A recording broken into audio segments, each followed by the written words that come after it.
नमस्कार. आज बनवणार आहे मोदकाचे सारण पारंपरिक पद्धतीने. त्यासाठी इथे एक नारळ फोडून घेतला आहे. नारळ खोवून घेऊ. खवणी नसेल तर मिक्सरमध्ये बारीक करून घ्या. या पद्धतीने नारळ खवलेला आहे. मोठी एक वाटी नारळाचा चव निघाला आहे. त्याच्या निम्मा गूळ घेतलेला आहे. गोड हवा असेल तर त्यात गूळ आणखीन वाढवा.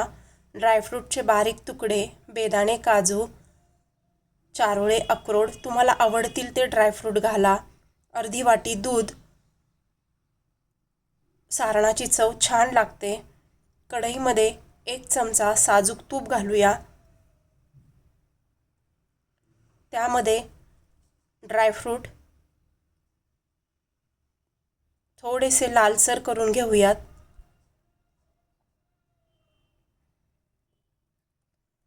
त्यामध्ये घालू 1 चमचा खसखस. खसखस थोडी परतून घेऊ. त्यामध्ये घालू खवलेला नारळ. तो तेलावर चांगला 2-3 मिनिटे परतून घेऊ. गॅस बारीकच ठेवू. त्यामध्ये घालू दूध. 5 ते 7 मिनिटे बारीक गॅसवर परतून घेऊ. दूध आटवायचे त्यातलं. त्यामध्ये घालू गूळ.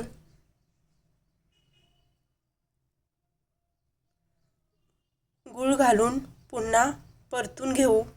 मिश्रणाला थोडा घट्टपणा यायला लागला की गॅस बंद करून घेऊ. मिश्रण जर पुढे गेलं, जास्त घट्ट झालं तर मोदक फुटतात.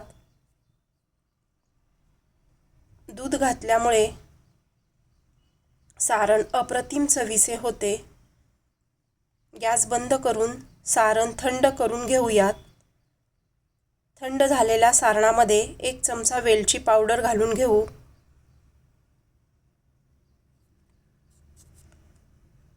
अतिशय छान मऊ सारण झालेलं आहे.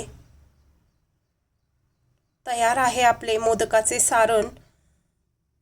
मोदक साध्या कणकेचे करा किंवा उकडीचे करा, छान होतात या सारणामुळे. व्हिडिओला लाईक, शेअर आणि सबस्क्राईब करा. कमेंटमध्ये सांगा.